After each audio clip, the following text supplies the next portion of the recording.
Esta história fala de uma mulher que regressou mais cedo de uma viagem de negócios para surpreender o marido, mas foi interceptada por uma vizinha que, discretamente, lhe entregou uma pendrive e a aconselhou a ir embora e não subir para casa. O meu nome é Mariana. Naquela altura, tinha 26 anos e trabalhava como contabilista numa empresa de materiais de construção em Lisboa. Estava casada há quase 2 anos. O meu marido, João, trabalhava em design de interiores. Para os outros, a minha vida parecia maravilhosa. Mas a verdade sobre o que eu estava a passar, só eu a conhecia. A minha mãe já tinha falecido há muito tempo. Já nem me conseguia lembrar do cheiro do cabelo dela. O que me restava era o som da tosse do meu pai, sempre que a estação mudava. O meu pai, o Sr. Antônio, foi um pai solteiro que me criou sozinho. No entanto, faleceu devido a uma doença cardíaca há 2 anos. Mesmo antes de o João e eu nos casarmos, havia noites, quando eu ainda andava no liceu, em que o ouvia ofegante lá fora. Eu saía e via-o a agarrar o peito. O seu rosto estava pálido, mas ele forçava um sorriso. "Não faz mal, filha. Já está a passar." As palavras dele soavam fracas, mas para mim era como se uma pedra enorme me esmagasse o peito. Devido ao imenso amor que sentia pelo meu pai, tornei-me uma pessoa poupada e trabalhadora. O nosso terreno nos arredores de Loures era a herança que o meu pai me tinha deixado quando ainda era saudável. Recentemente, houve um anúncio sobre um projeto de alargamento da autoestrada que passaria pelo nosso terreno. A estimativa da indemnização por expropriação rondava os 500 mil euros. O meu plano era usar parte desse dinheiro para construir um pequeno memorial ao meu pai, comprar uma casa modesta e usar o resto como base para uma vida tranquila. Mas desde que ouviu falar do dinheiro da indemnização, o João mudou. Perguntava frequentemente sobre a caderneta predial do terreno, quando é que eu receberia o dinheiro, e até se ofereceu para me ajudar a tratar da papelada. Isso fez-me agir de forma fria com ele. Cheguei a brincar com a situação, dizendo que os documentos eram muito importantes, por isso era melhor ser eu a guardá-los. O João sorriu, mas o sorriso não lhe chegou aos olhos. A minha sogra, a Dona Rosa, era conhecida pelo seu passado pobre e duro. Era obcecada por limpezas. Se visse o menor vestígio de sujidade, franzia logo a testa. Depois de eu acabar de limpar a cozinha, ela ainda passava o dedo pelas bancadas e suspirava fundo. As noras de hoje em dia são mesmo descuidadas. Eu apenas mordia o lábio. O meu pai tinha me aconselhado uma vez que, antes de casar e viver na casa do marido, devia ser educada, mas nunca deixar que me rebaixassem. Eu seguia o conselho do meu pai, porém às vezes era tão submissa que me esquecia de que também tinha dignidade. Naquela altura, fui ao Porto numa viagem de negócios de 2 semanas para verificar contas e organizar documentos para um grande envio de mercadorias. O plano original era de 15 dias, mas terminei o trabalho mais cedo. Trabalhei arduamente. Às vezes, comia apenas uma refeição rápida encomendada. Outras vezes só bebia um galão. Dizia a mim mesma para me esforçar um pouco mais. Assim poderia voltar 3 dias mais cedo, comprar umas broas de mel e algum vinho do Porto como lembrança. Quem sabe se isso não suavizaria o ambiente lá em casa. Na manhã seguinte, para o meu regresso, o céu ainda estava escuro. Puxei a minha mala e apanhei o comboio Alfa Pendular bem cedo. Durante toda a viagem, imaginei a cena de abrir a porta e exclamar que tinha chegado. Imaginei a surpresa dele, a comida quente, o aroma de uma caldeirada de peixe que iria cozinhar e o cuidado que teria de demonstrar perante a minha sogra. Nunca imaginei que a surpresa que eu planeava se tornaria na surpresa que me salvaria a vida. Já era quase meio-dia. O comboio deixou-me na Estação do Oriente e apanhei um táxi para o nosso apartamento no Parque das Nações. Assim que pisei o átrio do prédio, senti um calafrio percorrer-me a espinha. Não por causa do ar-condicionado, mas pelo olhar do segurança. Ele olhou para mim e os seus lábios moveram-se, como se quisesse dizer algo, mas conteve-se. Antes que eu pudesse perguntar, vi a Dona Fátima, do andar de baixo, a correr na minha direção. A Dona Fátima era a nossa vizinha. Tinha cerca de 40 anos e gostava de gravar vídeos no jardim do condomínio. Normalmente, só nos cruzávamos no elevador e trocávamos cumprimentos de circunstância. Mas naquele dia, o seu rosto estava pálido, os olhos vermelhos, e ela segurava o telemóvel com força. Puxou-me para um canto escondido junto aos vasos de plantas e sussurrou: Mariana, quando é que chegaste? Estou confusa. Os seus olhos estavam cheios de pena e medo. Depois, tirou uma pequena pendrive da carteira e rapidamente colocou-a na palma da minha mão. As suas mãos estavam geladas. Ela disse uma frase curta que soou como um martelo a bater-me na cabeça.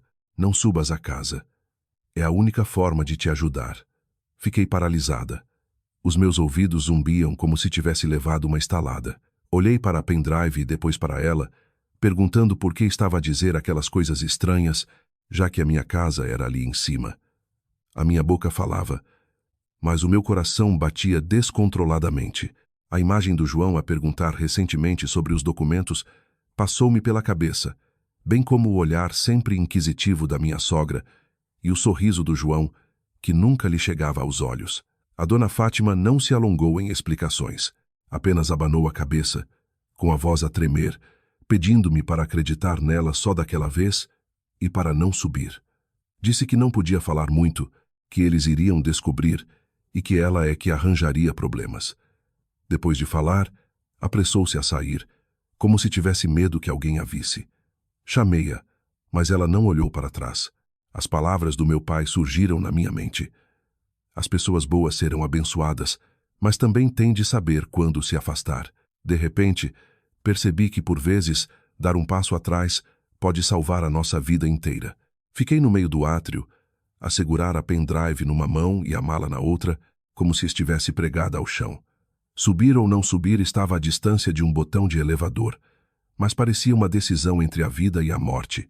Respirei fundo, não por coragem, mas por medo. Medo da estranheza nos olhos da dona Fátima.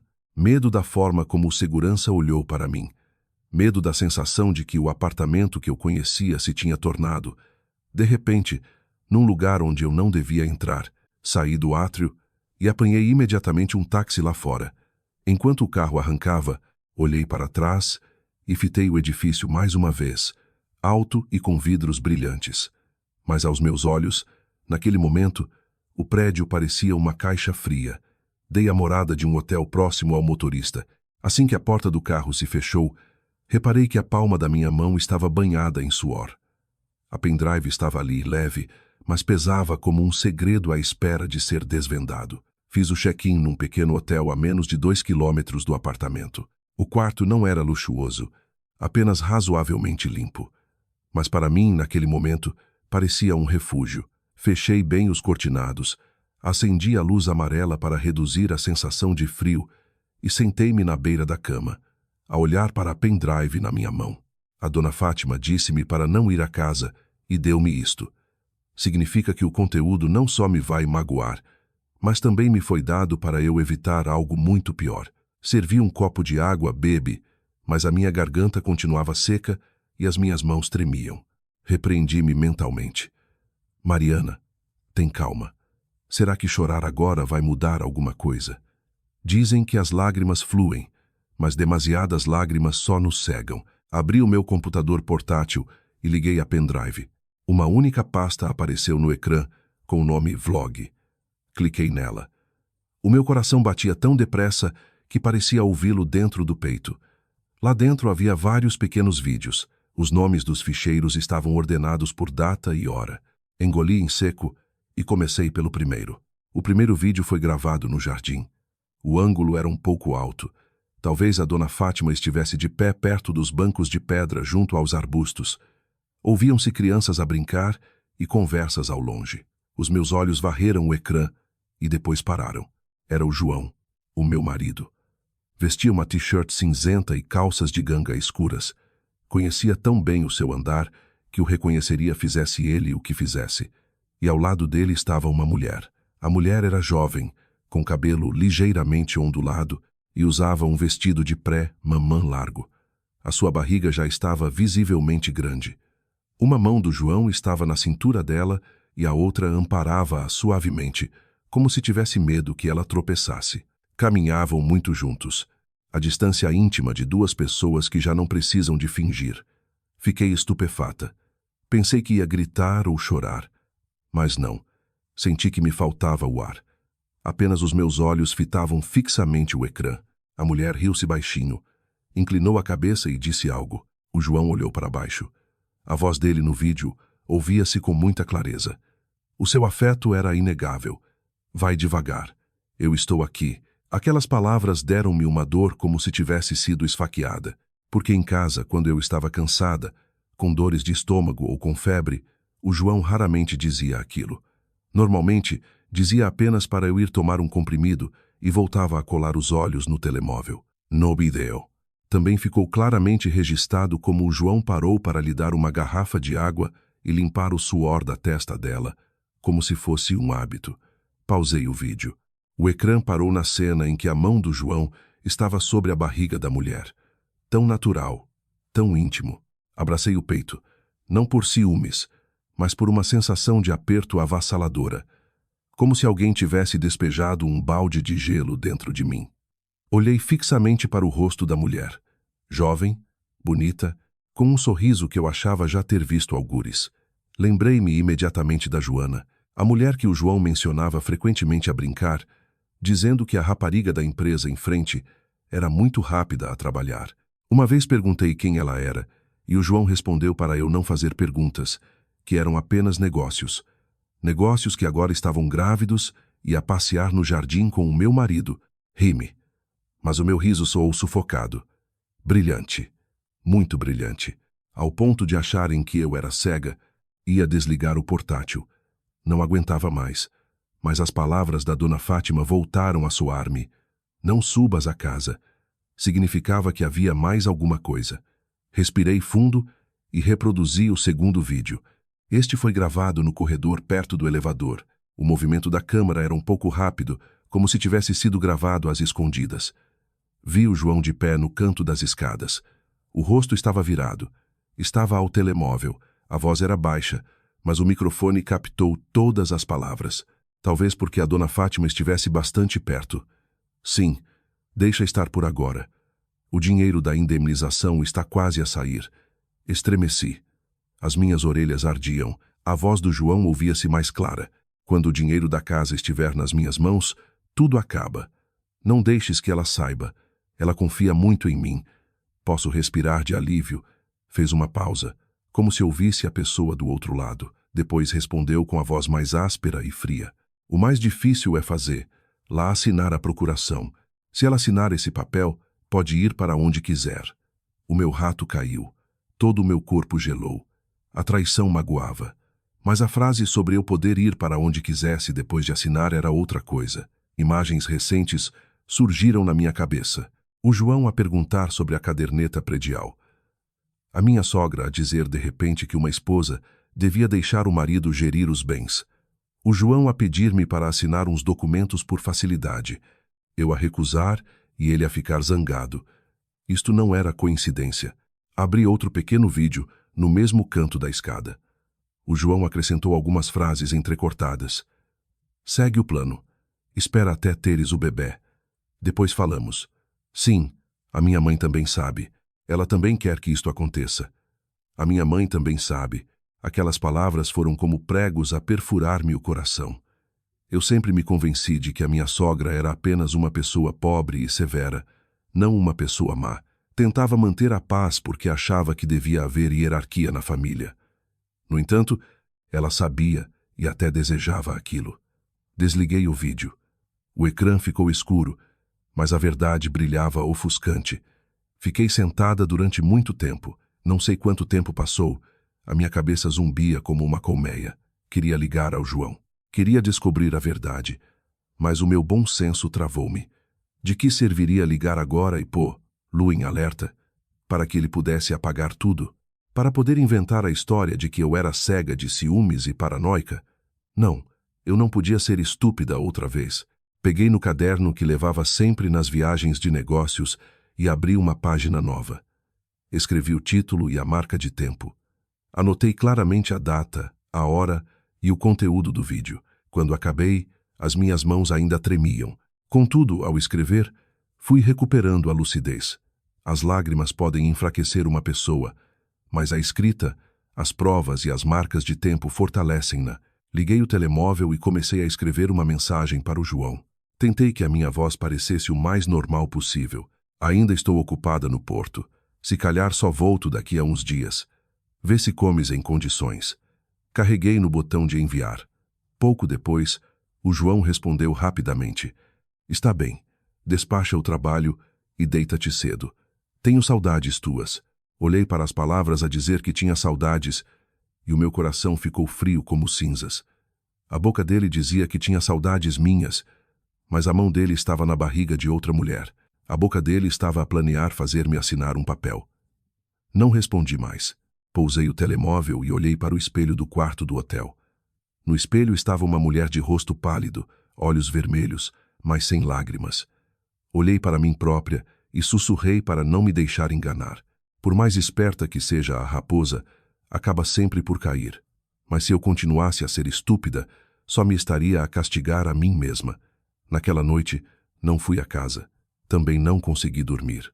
Fiquei apenas sentada, a olhar para as marcas de tempo que tinha escrito, e percebi claramente uma coisa.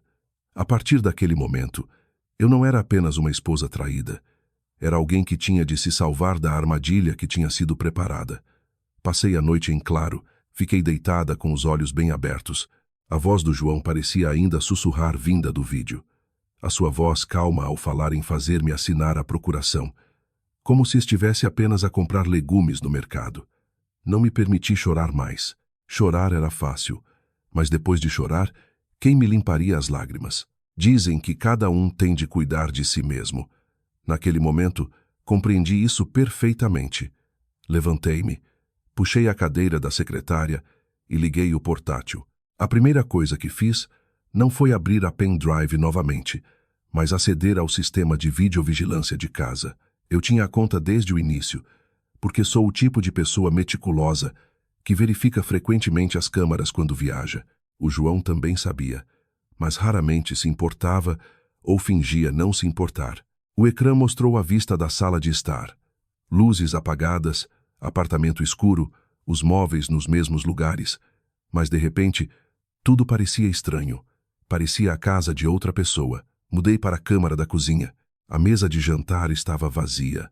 Apenas a luz da cozinha emitia um brilho esverdeado. Arrepiei-me ao ver aquilo. A cozinha onde eu costumava cozinhar parecia agora um lugar à espera que algo de mal acontecesse. Também abri a câmara do corredor perto da porta principal, e depois a câmara do elevador no nosso andar. Cada frame era uma parte da minha vida, mas de repente sentia-me como uma observadora a espiar. Peguei no caderno, abri uma página nova e comecei a escrever as marcas de tempo. O primeiro registro que anotei foi quase ao meio-dia desse mesmo dia, exatamente quando saí do táxi em frente ao prédio e encontrei a dona Fátima. Queria saber o que tinha acontecido em nossa casa depois de ela me dar a pendrive. Recuei a câmara da sala de estar para perto das 12:00. A porta abriu-se. O João entrou, caminhou rapidamente e olhou logo para trás, como se estivesse a verificar alguma coisa. Fiquei surpreendida com os seus movimentos em casa. O João raramente olhava para trás daquela maneira. Alguém que não esconde nada, normalmente não faz aquilo. Puxou os cortinados e entrou diretamente no quarto. Alguns minutos depois, saiu com o telemóvel ao ouvido, a falar em voz baixa. A câmara não captou tudo com clareza, mas vi a sua postura curvada e a testa franzida. Anotei. Depois das 12:00, João chega a casa, olha para trás, entra no quarto, faz um telefonema. Momentos depois, a câmara do corredor mostrou que a minha sogra também tinha chegado. A dona Rosa caminhava rapidamente com sacos de compras, mas não foi direta para a cozinha. Parou perto da porta e disse algo ao João. Ficaram num ângulo escondido, por isso só consegui ver as suas sombras. Tentei ouvir com atenção. O som não era claro, mas houve um detalhe que me fez eriçar os pelos da nuca. Depois disso, a imagem da câmara do corredor piscou e desapareceu. Não desapareceu por uns segundos como um sinal fraco, mas desligou-se completamente. O ecrã mostrou a mensagem sem sinal. Fiquei paralisada. O meu coração batia a 1000 a hora. Mudei para a câmara da sala. Desapareceu também. Para a câmara da cozinha, também. Apenas a câmara do elevador do nosso andar continuava ligada. Olhei para a hora no ecrã. 12, 13. Adicionei uma linha às minhas notas, com as mãos a tremer ligeiramente. 12, 13. Várias câmaras perdem o sinal em simultâneo. Se fosse uma falha de rede, normalmente haveria apenas cortes. Não todas ao mesmo tempo. E, mais importante, não aconteceria em simultâneo com a chegada do João e da Dona Rosa. Sentei-me direita, a tentar manter a calma. Não podia tirar conclusões precipitadas. Avancei o vídeo para ver quando a imagem regressava. Perto das 2 da tarde, a câmara da sala voltou a ligar-se. Tudo voltou ao normal, como se nada tivesse acontecido. No entanto, aquele apagão era aterrador, porque era como uma toalha a tapar a verdade. Avancei novamente para a tarde. Por volta das 16:00, o João saiu de casa. Antes de sair, parou junto ao router da internet. Curvou-se e fez qualquer coisa. Os seus movimentos eram rápidos e habituais. Senti-me sufocar ao ver aquilo. Afinal, ele não era indiferente às câmaras. Só lhe interessavam quando precisava de esconder algo. Anotei. Depois das 16:00, João mexe no router. Por volta das 17:00, o João voltou a casa. Desta vez, a câmara do elevador gravou claramente que ele estava com alguém. Uma mulher que usava um boné e uma máscara. O corpo era pequeno e os passos ligeiramente pesados. Vi os ombros e as mãos dela e, de repente, estremeci. Não precisava de lhe ver a cara. Eu sabia quem era. A Joana. Caminhavam muito juntos. O João estava um pouco à frente dela, como se a protegesse. Quando a porta do elevador se abriu, ele olhou rapidamente para o corredor para confirmar se havia alguém. Depois, saiu. Assim que saíram da área do elevador, a câmara do corredor voltou a perder o sinal, exatamente na mesma altura. Fiquei atônita, com apenas uma frase na mente. Abri o caderno e escrevi umas linhas. Depois das 17:00, João sai do elevador com uma pessoa estranha. Corredor perde sinal. Repeti a cena várias vezes, a tentar ver melhor. Vi o João a mexer rapidamente no telemóvel. Antes de a imagem no corredor desaparecer, também vi a mão dele a segurar suavemente o pulso da mulher e a puxá-la. Não era um toque formal. Era o toque habitual de pessoas que são muito íntimas. Engoli em seco. Já não era o choque emocional que me fazia tremer. O que me fazia tremer era a sensação de que estava a ser avaliada numa balança. E do outro lado estavam a minha sogra e o meu marido a orquestrar cuidadosamente cada passo para conseguirem o que queriam. Olhei para o relógio, era quase de manhã e ainda não tinha sono. Sentia-me como se estivesse a andar numa ponte estreita. Por baixo havia águas profundas. Um passo em falso e eu cairia. Peguei no telemóvel, abri a lista de contactos e parei no nome da Dona Fátima. Hesitei, mas acabei por ligar. Demorou algum tempo até que a chamada fosse atendida. Do outro lado, a voz soou baixa. Quem é? Sou eu, Dona Fátima. A Mariana. Ela ficou em silêncio por uns segundos e depois perguntou baixinho se eu já tinha visto. Eu não queria chorar. Engoli em seco e perguntei logo se ela ainda tinha outro vídeo. Disse-lhe que vi nas câmaras que o sinal cortava em certas horas e que tinha medo que eles estivessem a fazer alguma coisa naquelas alturas. A Dona Fátima respirou fundo, com a voz a tremer, e disse que o que conseguiu gravar foi só no jardim e nas escadas. Disse que tinha mais um vídeo curto no corredor, mas que ainda não tinha tido coragem de me dar porque os olhares deles a assustavam muito. Apertei o telemóvel com força e pedi-lhe para não se preocupar, que não a ia envolver naquilo, mas pedi que guardasse o vídeo por mim, caso acontecesse alguma coisa, pois era a nossa salvação. A Dona Fátima hesitou e depois falou como se estivesse a avisar-se a si mesma. Concordou em guardá-lo. Avisou-me para não me mostrar para já e disse que eu tinha de esconder aqueles documentos onde eles não pudessem chegar e que tinha de arranjar forma de me proteger. Depois de anotar aquilo, encostei-me à cadeira e olhei pela janela. O céu começava a clarear. Olhei para aquela luz e senti-me sufocada. Dizem que quando o dia nasce, tudo se torna claro, Mas na vida nem sempre é assim.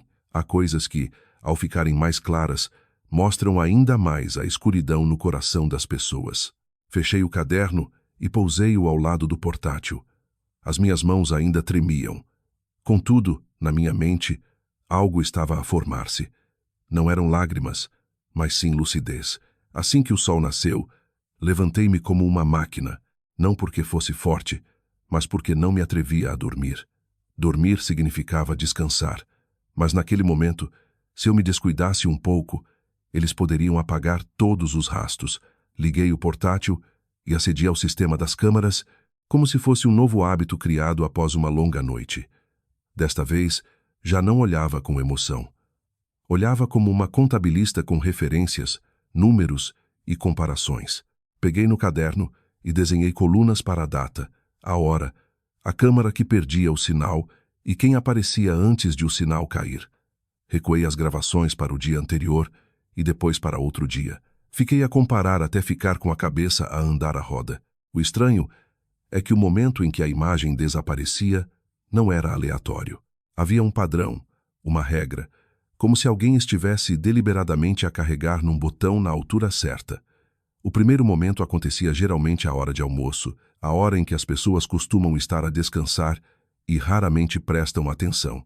O segundo momento acontecia normalmente à tarde, quando o João saía e voltava, ou quando alguém entrava em casa. O terceiro momento ocorria às vezes à noite, quando em princípio só o João e a Dona Rosa deveriam estar no apartamento. No entanto, havia intervalos de tempo suspeitos. Mordi o lábio com força. Se a rede era fraca, por que razão ficava fraca naqueles exatos momentos e de uma forma tão regular? Se era um acidente, por que acontecia repetidamente e não em horas aleatórias? O culpado tinha ficado assustado, não apenas com as pessoas, mas também com os rastros. Ao tentar esconder os rastros, isso provava ainda mais que havia algo a esconder. Fui às definições da conta, algo que raramente fazia, devido à confiança no meu marido. Na minha própria casa, no lugar a que chamava lar, na secção de gestão de contas, vi o meu nome de utilizador. E por baixo havia outra linha, uma subconta. O nome soava banal, como convidado ou sala de estar. Porém, a data de criação da conta fez-me arrepiar. Tinha sido criada há cerca de um mês, exatamente quando saiu o anúncio sobre a primeira fase do alargamento da estrada e as indemnizações. Exatamente quando João começou a perguntar sobre a caderneta predial. Cliquei no histórico. O ecrã mostrou os registros de acesso com marcas de tempo claras e uma coerência assustadora com os momentos em que as câmaras perdiam o sinal. Fiquei paralisada. Já não havia dúvidas. Alguém tinha entrado, alguém estava a interferir, e não era preciso perguntar quem era. Olhei para a linha da subconta. A sensação de traição já não era dor, era humilhação. Humilhação porque achava que o João estava apenas a ser descuidado, mas afinal ele estava a conspirar. Humilhação porque eu fui sempre honesta, enquanto a pessoa que dormia ao meu lado andava a cavar-me uma sepultura às escondidas. Lembrei-me das várias vezes em que o João disse que não havia nada para ver nas câmaras. Antes, achava que ele era apenas preguiçoso. Agora compreendia. Preguiçoso não. Ele simplesmente não queria que eu o visse em ação. Respirei fundo, a tentar manter a calma. Não devia apressar-me a mudar a palavra passe. Se a mudasse agora, o João ficaria alarmado. Quem comete crimes fareja logo se a porta se fechar de repente. E se ele percebesse, iria apagar tudo, mudar de rumo e inventar uma história. Precisava de provas mais fortes. Tinha de guardar as provas. Antes de fechar tudo, abri novamente a pasta da pendrive. Dei aos ficheiros nomes de acordo com as marcas de tempo do meu caderno, data, hora e conteúdo. Também tirei capturas de ecrã do histórico das câmaras e guardei numa pasta separada e protegida por palavra-passe. Depois disso, limitei discretamente o acesso da subconta ao meu quarto. Deixei que vissem apenas a sala de estar para não suspeitarem. Filo de forma muito lenta e cuidadosa, porque sabia que se as provas fossem destruídas, eu não poderia fazer nada. O telemóvel acendeu-se. Uma mensagem do João. Perguntava se o trabalho estava a correr bem e que ontem andou ocupado e se tinha esquecido de perguntar. Olhei para a frase e ri-me em silêncio. Esqueceu-se de perguntar ou esqueceu-se de fingir? Não respondi imediatamente. Esperei uns minutos e depois escrevi uma mensagem curta para ele não desconfiar. Disse-lhe que estava a correr bem, mas que andava um pouco cansada e que talvez fosse dormir um bocado. O João respondeu logo a dizer para eu descansar e não me esquecer de comer. Pousei o telemóvel. Aquelas palavras de atenção pareciam doces, mas eu sabia a amargura que traziam. Dizem que a boca pode dizer coisas doces, mas o coração esconde uma faca. Antes, achava que o ditado era um exagero. Agora, sentia que a realidade era aterradora. Olhei para as horas. Ainda eram 07:00 da manhã. Lá fora começava a haver barulho de carros. As pessoas iam para o trabalho. O mundo continuava a girar normalmente. Só a minha vida tinha virado para outro caminho. Lembrei-me novamente da Dona Fátima, a vizinha com quem antes apenas trocava cumprimentos formais, mas que teve a coragem de me estender a mão e puxar-me na escada. Enviei-lhe uma mensagem muito curta, a evitar grandes explicações, dizendo que estava bem, para ela guardar o que tinha e não se preocupar. Ela respondeu pouco depois a dizer para eu ter cuidado e, se acontecesse alguma coisa, para apresentar queixa às autoridades e não fazer nada sozinha. Às autoridades. Aquela frase fez-me sentar mais direita. Comecei a pensar como uma adulta, não em termos de idade, mas a aprender onde devia ter medo. Olhei para a parede à minha frente. Não estava lá ninguém, mas eu sentia que o João e a minha sogra estavam algures a segurar uma corda invisível. Uma corda que planeavam atar-me ao pescoço, usando documentos, assinaturas e o nome da instituição do casamento. Mas eu não ia deixar. Abri o caderno e escrevi o que tinha de fazer naquele dia. Sem palavras doces, apenas obrigações. Esconder os documentos onde eles não chegassem. Arranjar um gravador oculto para registrar o que eles dissessem, porque as palavras deles eram a armadilha mais clara. Manter os registros de tempo completos e claros. Manter a calma e nunca os confrontar diretamente antes de ter provas suficientes. Depois de escrever, reparei que as minhas mãos já não tremiam tanto como na noite anterior. O peito ainda doía, mas a dor estava agora envolvida numa carapaça dura. Disse que quem tem más intenções anda sempre à procura dos defeitos dos outros. Mas a minha casa agora era muito pior. As pessoas que me queriam prender eram o meu próprio marido e a minha sogra. Fiquei a pensar durante muito tempo. Depois levantei-me e lavei a cara. A água fria bateu-me na pele. Acordei. Olhei para mim no espelho, os olhos ainda vermelhos, mas o meu olhar tinha mudado. Já não era a Mariana, que só sabia ter paciência para manter a paz na família. Era a Mariana que tinha aprendido a salvar-se a si mesma, mantendo a lucidez através de provas e não deixando que ninguém usasse a sua confiança como arma. Naquela manhã, não me permiti hesitar mais. Percebi claramente uma coisa. Se alguém tensionava obrigar-me a assinar um papel, também tensionava ficar com os documentos, e depois de os documentos desaparecerem, seria muito difícil contestar, por muito que eu falasse. Vesti roupas simples, pus um boné, uma máscara e um casaco de gola alta. Não por estilo, mas para evitar os olhares de quem me conhecesse no prédio. Também evitei o café perto de casa, onde os vizinhos costumavam coscovilhar. Naquele momento, se alguém ouvisse dizer que a Mariana tinha chegado mais cedo, o João desconfiaria logo. Caminhei até a rua principal e apanhei um táxi para o banco. No táxi, olhei pela janela para as ruas. As pessoas continuavam a trabalhar, a vender, a rir. Enquanto isso, eu sentia como se tivesse uma bomba no peito. Mas disse a mim mesma que uma mulher é mais inteligente na sua mente. Qualquer um pode chorar, mas só mantendo a sanidade é que nos podemos salvar. Quando cheguei ao banco, escolhi um balcão vazio para alugar um cofre bancário. O funcionário perguntou o que eu ia guardar. Apenas sorri e disse que eram só documentos de família.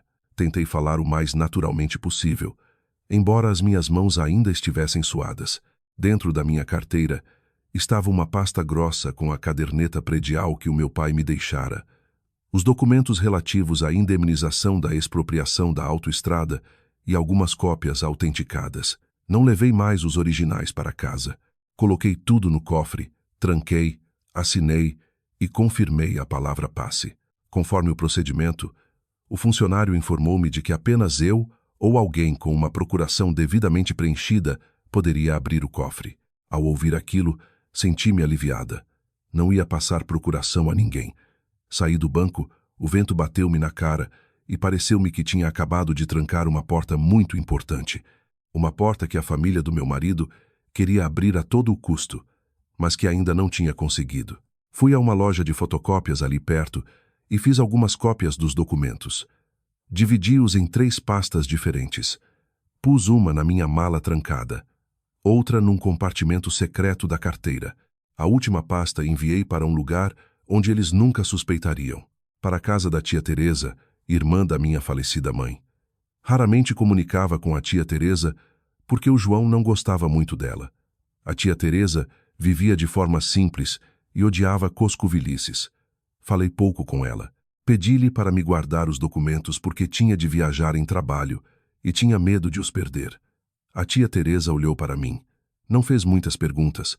Apenas suspirou e disse para eu não me preocupar. Há alturas na vida em que as pessoas que nos amam não precisam de ouvir a história toda. Só precisam de saber que precisamos de apoio. Depois de tratar dos documentos, entrei numa pequena loja de eletrônica no Chiado e comprei uma câmara oculta em forma de power bank com gravação de vídeo e áudio. Além disso, recuperei discretamente os vídeos de backup na cloud das câmaras de casa que o João pensava ter apagado, bem como alguns cartões de memória fáceis de esconder. O dono da loja explicou-me o funcionamento rapidamente. Acenei com a cabeça, a memorizar cada passo. Não queria voltar para casa à pressa ou agir de forma descuidada. Ao sair da loja, sentei-me numa pastelaria de rua e pedi um chá quente para acalmar o frio no estômago. Abri o telemóvel e fiz algo que nunca tinha feito antes. Verifiquei e alterei todas as palavras passe, PINs, códigos do banco, do e-mail, da cloud e as perguntas de segurança. Cheguei a ir às definições do telemóvel e ativar um código de bloqueio mais forte. Filo de forma rápida e cuidadosa, porque sabia que quem quer roubar bens começa normalmente por roubar o controlo. Não precisavam de me magoar fisicamente. Só precisavam de esperar que eu cometesse um erro. Enquanto mudava as palavras passe, o telemóvel tocou. Era o João. Vi o nome do meu marido no ecrã e o meu coração acelerou. Não atendi logo. Deixei tocar algumas vezes antes de responder.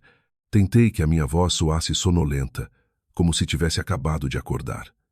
Olá, João. A voz do João soou invulgarmente alegre. Perguntou se eu estava melhor, disse que tinha muitas saudades e perguntou como estava o trabalho. Respondi que estava um pouco cansada e que talvez fosse descansar no quarto o dia todo e terminar o trabalho amanhã.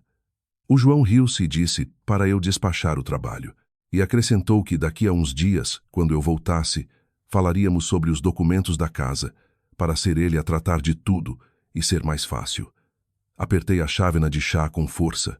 Ele não ia mesmo largar a presa. Respondi baixinho, o suficiente para ele não desconfiar, dizendo que falaríamos quando eu chegasse e que estava com muita dor de cabeça. O João disse mais umas coisas, com a voz doce como mel, a mandar-me descansar e dizendo que me amava. Desliguei a chamada, olhei para a chávena e ri-me, sem emitir som. Dizem que as palavras são de graça, mas as palavras do João tinham sido compradas à minha custa. Fiquei sentada um bocado, abri o caderno e anotei rapidamente. João perguntou pelos documentos às 10:00 da manhã. Não escrevi muito, escrevi apenas a referência de tempo para ser fácil de lembrar. Mais tarde, quando tudo fosse descoberto, cada pequena marca de tempo ia ligar-se para formar a corda ao pescoço do ladrão. Levantei-me, paguei e saí. O sol brilhava intensamente, a luz batia-me no rosto, mas o meu coração continuava frio. Ainda assim, este frio era diferente do da noite anterior. A noite anterior foi de medo. O dia de hoje era o frio de quem já sabia o que tinha de fazer. Voltei para o hotel, escondi as coisas que tinha comprado num lugar seguro. Sentei-me e respirei devagar. Já não sonhava com um jantar tranquilo. Só sonhava com uma coisa muito simples: viver em paz, sem ninguém usar a minha confiança como uma faca. Disse que respeitar a tradição traz paz. O que eu mais ia evitar a partir daquele momento era ser demasiado confiante. Na manhã seguinte, exatamente às 07h20, saí do hotel com uma pequena mala e um saco com as lembranças. Escolhi sair mais cedo para evitar a hora de ponta, evitar olhares curiosos e, o mais importante, para poder estar em frente à minha própria casa. Respirei fundo para que o bater do meu coração não se ouvisse. A distância até ao apartamento não era longa, mas parecia que tinha atravessado outra parte da minha vida. Quando o carro parou à entrada, puxei a minha mala e segurei firmemente os sacos que comprei no porto. Algum vinho, broas e café de saco. Às vezes, as lembranças são apenas uma desculpa para iniciar uma conversa tranquila. O segurança olhou para mim.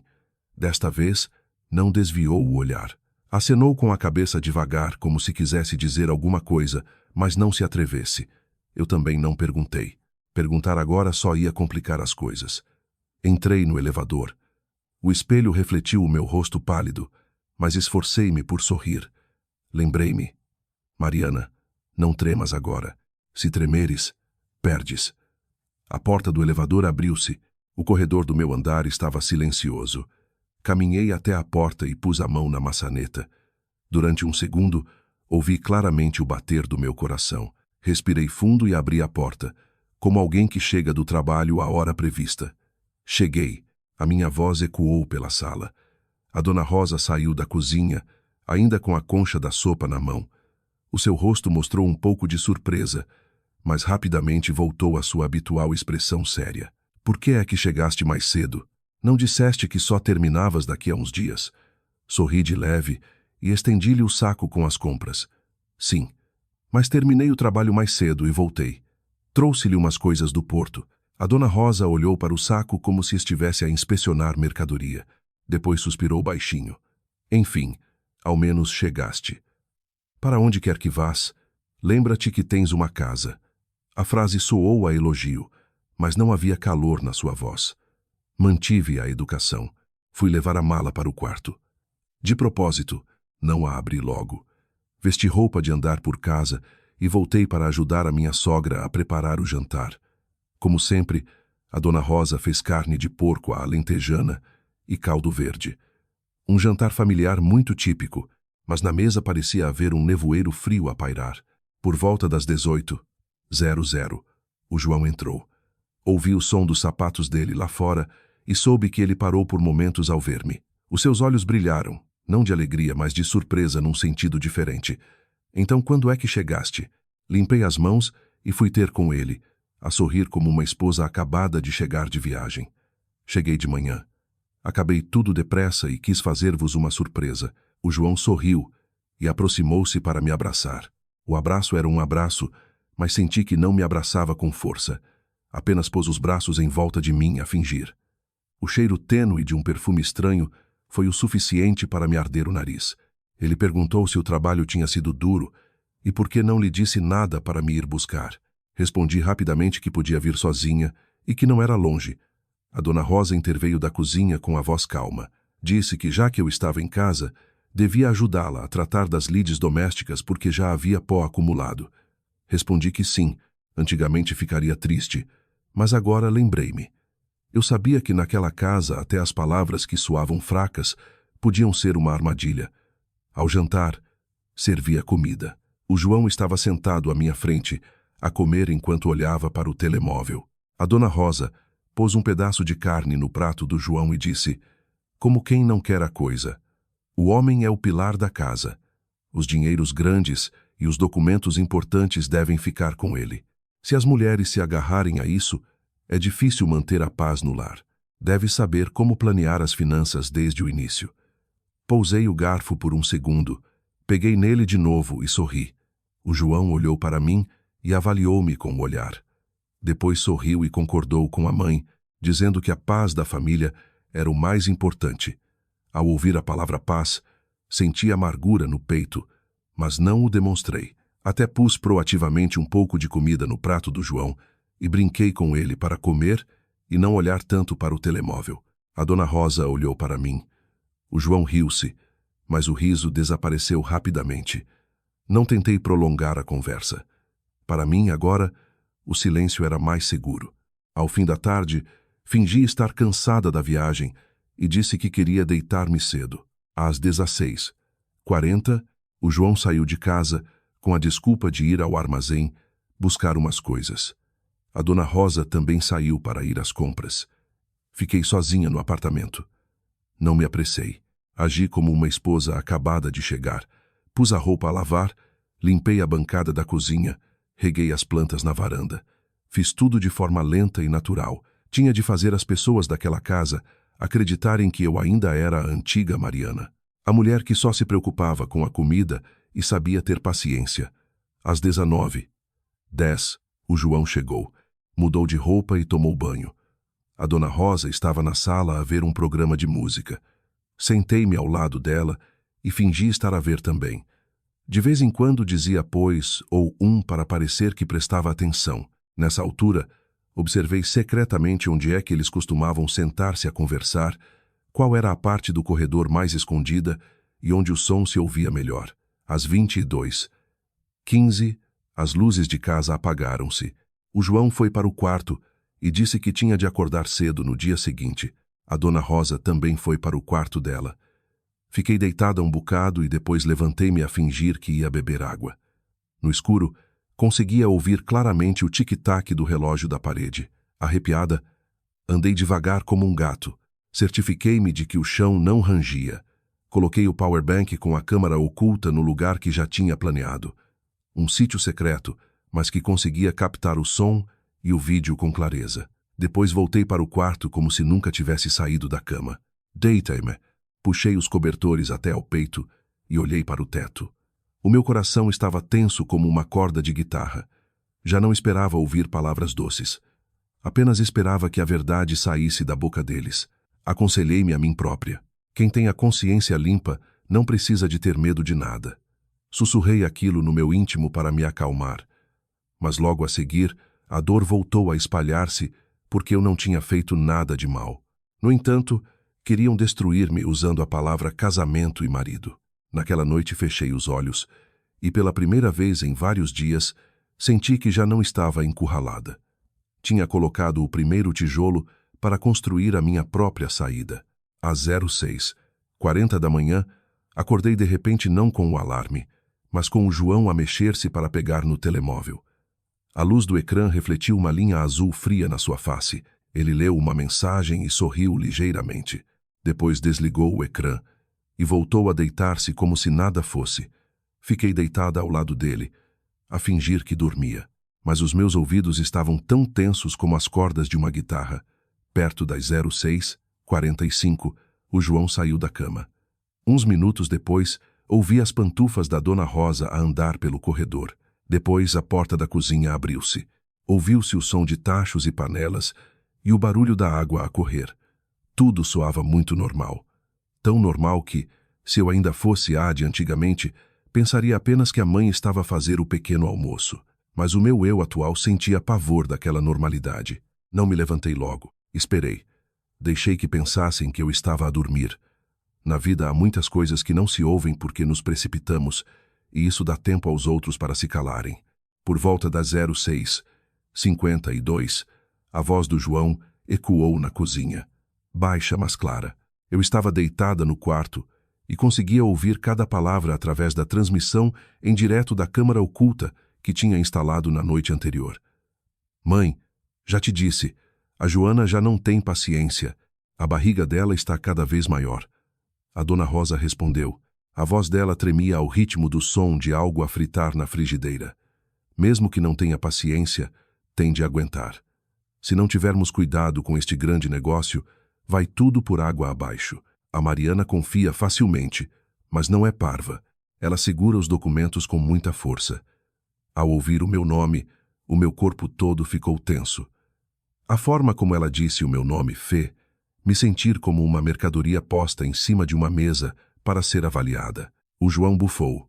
É por isso que preciso que ela assine a procuração. Se ela assinar, já não tem poder nenhum.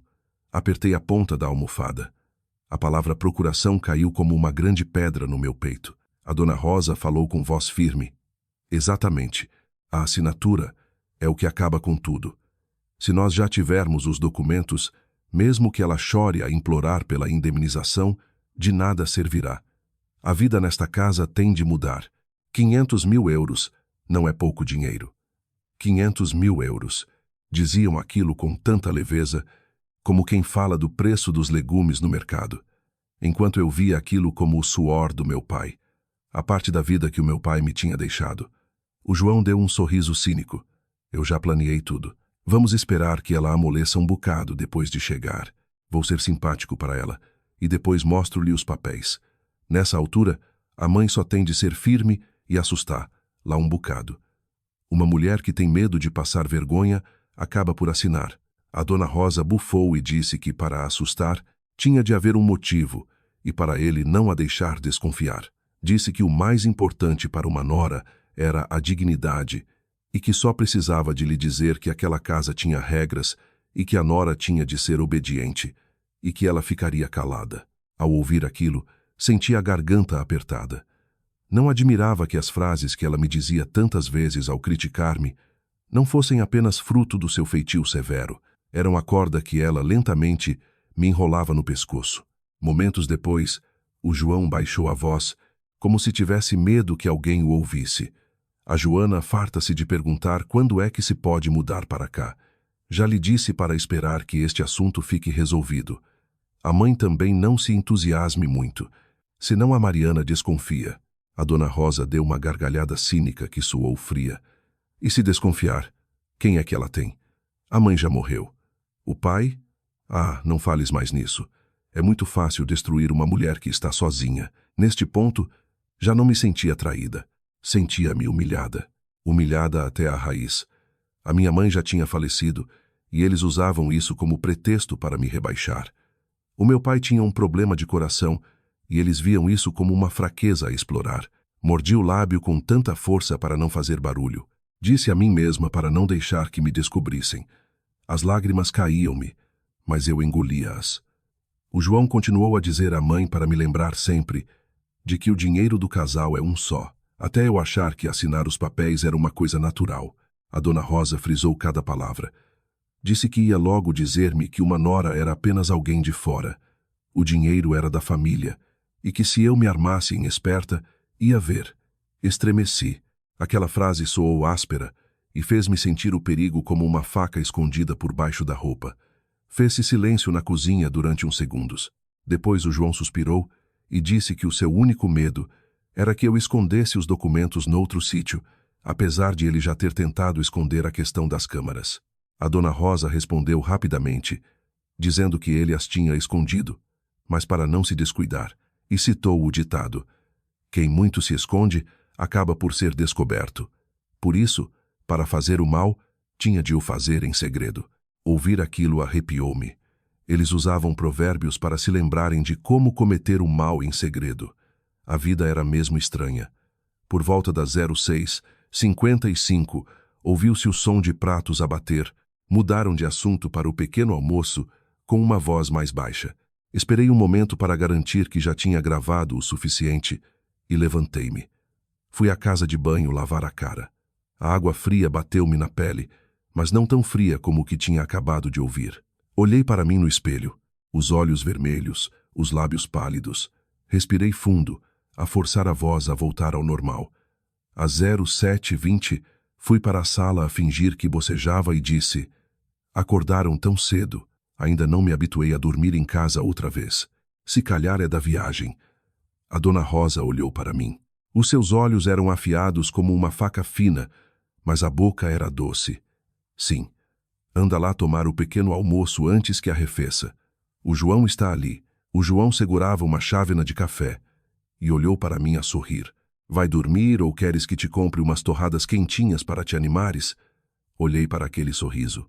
Agora sabia o que estava por trás dele, mas sorri com naturalidade e recusei, dizendo que ia comer em casa, que estava um bocado cansada e ia descansar para recuperar as forças. A dona Rosa colocou as coisas na mesa e disse calmamente, como se não se passasse nada, que uma mulher devia saber tratar da casa. Se andasse sempre a fugir para a rua, a sua vida seria difícil. Baixei a cabeça e respondi, enquanto pegava numa colher. O meu coração parecia estar a ser espremido. Comi algumas colheradas apenas para parecer normal. Cada pedaço parecia areia. Às 08h30, o João levantou-se e mudou de roupa, a preparar-se para ir trabalhar. Antes de sair, olhou para trás e disse docemente para eu descansar e lhe mandar mensagem se precisasse de algo. Acenei com a cabeça. Quando a porta se fechou, suspirei devagar, lavei a louça e limpei a bancada, a agir como uma nora comum, mas na minha cabeça tudo estava organizado como no caderno que escrevia todos os dias. Transferi secretamente a gravação da câmara oculta para um lugar seguro. Dei-lhe o nome da marca de tempo, 06, 32 a 06, 55. Não a voltei a ouvir logo. Tinha medo de começar a tremer. Só precisava de ter a certeza de que a gravação estava nas minhas mãos. Quase ao meio-dia, a Dona Rosa voltou a falar sobre dinheiro, dizendo que marido e mulher eram um só. Ouvi. Acenei e sorri amargamente por dentro ao perceber que eles estavam a encenar, pensando que eu era apenas uma observadora ingênua. Mas não. Se acordarmos cedo o suficiente, percebemos o quão longa é a noite. Numa só manhã, vi claramente a verdadeira face das pessoas daquela casa. A maior dor não era o marido ter uma amante, mas sim a minha sogra e o meu marido verem-me apenas como uma presa. Continuei a andar pela casa devagar, a responder sim nas alturas certas, a levar-lhe o chá como de costume, mas no meu coração havia algo decidido. A partir de agora, não ia viver para lhes agradar. Viveria para me salvar a mim mesma. Às 08h45 da manhã, depois do pequeno almoço, fiz chá e servi em 2 chávenas. Sentei-me em frente à Dona Rosa, a tentar acalmar-me, como se estivéssemos a partilhar histórias de família. A Dona Rosa olhou-me de cima a baixo e disse que, depois de estar fora meia quinzena, eu já devia ter percebido muitas coisas, e que as mulheres que andam sempre a trabalhar fora, mesmo com muito dinheiro, acabam por sofrer se a família se destruir. Sorri ligeiramente e pousei a chávena com voz suave. Disse que sim, que também pensava nisso, e que era por isso que tinha voltado mais cedo. E que, em relação ao terreno e à indemnização, também queria resolver tudo a bem. Não queria conflitos na família por causa de dinheiro. Ao ouvir a palavra indemnização, os olhos dela brilharam, muito rapidamente, mas eu vi. Acenou com a cabeça como se seguisse o ritmo e disse que era bom pensar assim, que 500.000 euros não era uma quantia pequena, e perguntou qual era o meu plano. Fingi que estava a pensar e suspirei como uma mulher preocupada com o futuro, dizendo que ainda não sabia, que tinha medo de ficar com tanto dinheiro e cometer algum erro, e que achava que devia falar com o João, afinal marido e mulher eram um só. Enquanto falava, olhava-a diretamente nos olhos. Atirei aquela frase de propósito, como uma pedra na água, para ver as ondas que faria. A Dona Rosa sorriu e a voz ficou mais suave, confirmando que sim, que o dinheiro devia ser entregue aos homens. Pois o que é que as mulheres percebiam do assunto? Ouvir aquela frase magoou-me o peito, mas acenei com a cabeça e concordei, dizendo que só tinha medo que o processo fosse demasiado complicado e tivesse muitos documentos aos quais não estava habituada. A Dona Rosa pousou a chávena e bateu com os dedos na mesa como alguém com muita experiência, dizendo que deixasse o processo para ela e para o João, que eu só precisava de assinar nos lugares certos e ficava tudo resolvido. Sorri ingenuamente e perguntei o que era preciso assinar. A Dona Rosa olhou para mim com um meio sorriso e disse para eu assinar apenas uma procuração, para ser mais rápido levantar o dinheiro e tratar dos documentos, que me cansaria muito se tivesse de andar sempre de um lado para o outro. Respondi, a fingir surpresa e gratidão, que assim sendo, também não me sentia à vontade para andar de um lado para o outro, e perguntei se podia ver a procuração antes de assinar, pois ouvira dizer que poderia haver problemas se assinasse algo errado. A Dona Rosa ficou paralisada um momento, e depois disse com firmeza que éramos família, por que é que eu precisava de ver, e se ela me faria algum mal. Baixei os olhos e, com voz baixa, respondi que não era isso que queria dizer. Só tinha medo por ser ingênua, Afinal, estava habituada apenas à contabilidade e queria ver tudo com clareza antes de confiar, para ficar mais tranquila. Quando o provérbio me saiu, a testa da Dona Rosa franziu-se um pouco. Talvez estivesse irritada com as minhas palavras, mas nessa altura ouviu-se o som da chave na porta. Às 09:20, o João chegou mais cedo. Entrou, viu-me a beber chá com a mãe e sorriu. Então, o que é que a mãe e a minha mulher estão a discutir? Tão sérias. Fingi que estava contente. Levantei-me e servi-lhe chá. Disse que estava a perguntar à mãe sobre o dinheiro da indemnização e queria a opinião dele. Ao ouvir falar na indemnização, os olhos do João brilharam. Sentou-se ao lado da mãe e a sua voz soou falsamente preocupada. Pois, o que pensas fazer? Também estou preocupado contigo. Tanto dinheiro pode trazer problemas se não for bem gerido. Inclinei a cabeça a fingir inocência e disse que também estava preocupada.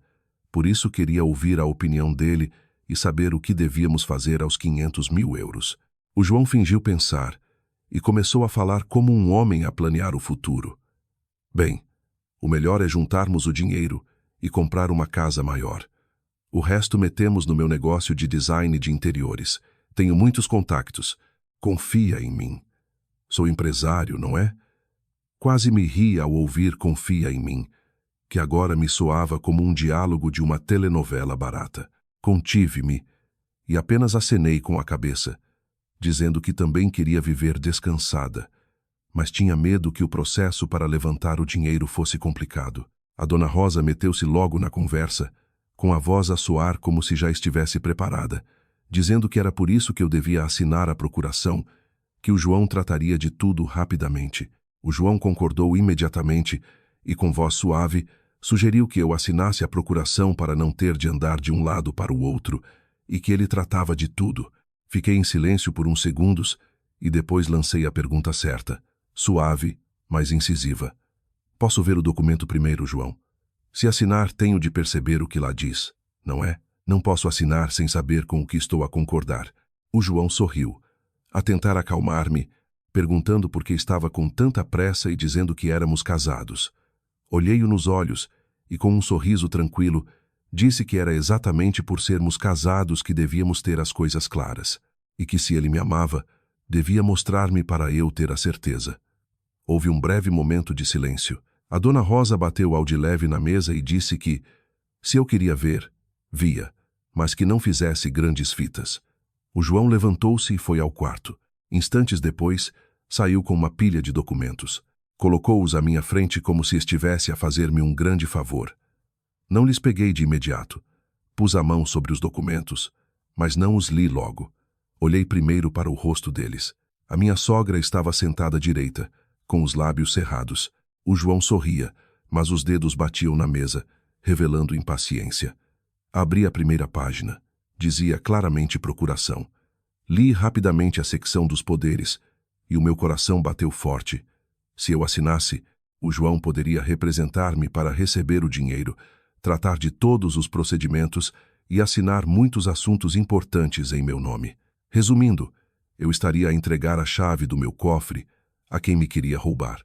Respirei fundo, fingi estar calma e pousei os documentos. João, há muitas cláusulas. Não consigo ler tudo agora. Vou tirar umas fotos e pedir a um conhecido que costuma tratar de papeladas para dar uma vista de olhos. Ainda vou a tempo de assinar, não vou? A Dona Rosa franziu a testa e perguntou quem era esse conhecido. Sorri levemente e disse que era a tia Teresa. Como ela tratava muitas vezes de documentos de terrenos, ia pedir-lhe ajuda para ter a certeza e não assinar nada errado, que pudesse trazer problemas ao João mais tarde. O João interveio logo com voz de mel, a perguntar se eu não confiava no meu próprio marido. Olhei para o João e disse devagar: é por confiar que quero fazer as coisas bem feitas. Se eu assinar qualquer coisa e depois der para o torto, as pessoas vão dizer que a culpa foi minha. Não quero estragar a tua reputação. E também não quero estragar a minha, não é? O João ficou paralisado e não refutou. A Dona Rosa ficou em silêncio, de cara amarrada. Naquele momento, o telemóvel do João tocou. Ele olhou para o ecrã um pouco surpreendido e foi à varanda atender. Eu não precisava de ouvir a conversa para adivinhar quem era. Pedi licença para ir buscar água. Caminhei de propósito perto da porta para espreitar pelo buraco da fechadura. Olhei para a rua cá embaixo.